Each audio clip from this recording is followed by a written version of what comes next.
I want to share with you something different than I usually do. It will take more attention than usually on your part. We're going to see a gematria, the numerical value of the Hebrew words. We're going to discuss today the name of God, the name Yitzchak, Yacov, Eissav, and Tameh. I want to share with you, as I just said, a beautiful thought as explained by Reb Leivik, the Rebbe's father, on the question that everybody asks. It says when Yacov went to meet Eissav,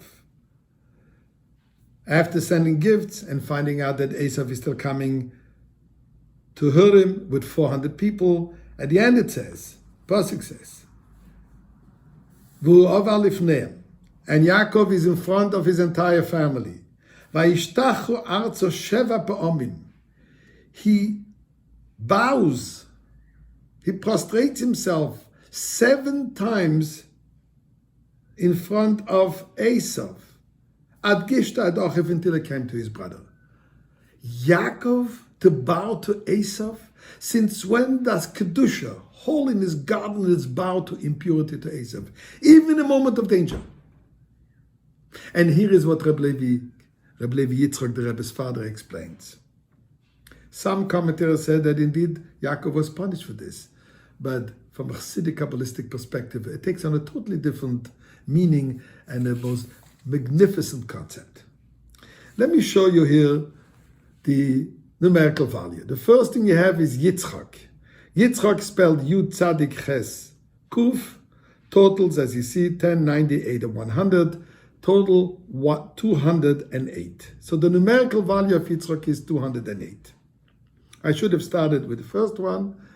The name of God, Yud Kei Vav Kei, is, as we know, is a total of 26.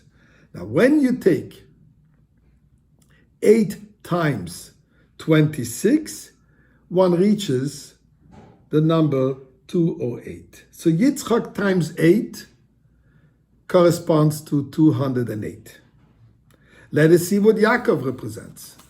Yacov, spelled Yud Ayin Kuf Beis. This has a total of 182. As you can see, the numbers 10, 70, 102. 182 corresponds to 7 times 26. Now one asks the question, Yaakov inherited everything from Yitzchak, so he should have 8 times 26, not 7 times 26. Where disappeared the one name of God that Yaakov is missing over here? Where did he get it? So here is something fascinating. When we look at the gematria of Eissav, permit me, Eissav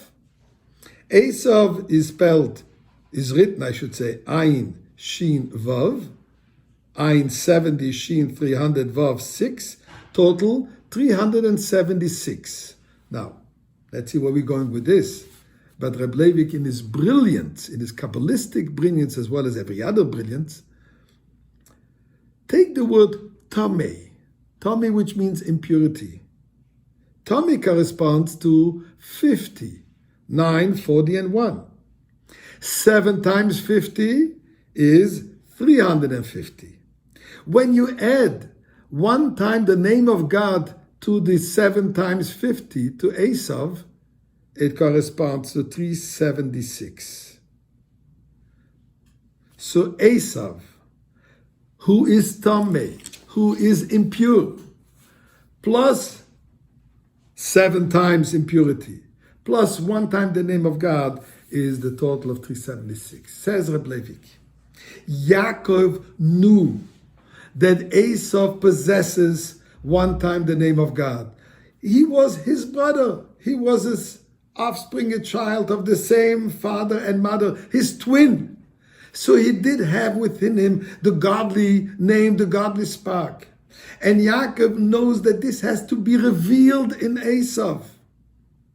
By bowing to him, by showing him a certain respect. It is not to him, it is to the name of God which is within Eissav, unfortunately covered with 7 layers of impurity. So Yaakov is bowing to that name of God which is within Eissav, and indeed he reveals it. And here we see something fascinating. In the beginning, he always speaks about Eissav and says, "My brother Eissav." Now, just before he's meeting him and he's bowing, suddenly he doesn't say anymore, "My brother Eissav." He only says, and here is the pasuk, "Ad gishtoi ad achiv," until he came to his brother. Because at that moment, Yaakov indeed revealed the name of God within him. And now he is his brother and not Eissav. And therefore, he embraces him. He hugs him. He accepts him. That's the power of Yaakov, that he was able to reveal in Eissav his godly name. That's the message to all of us. We have to reveal the name of God, which is all over the world. And this is what brings about the ultimate Gula. May it happen now.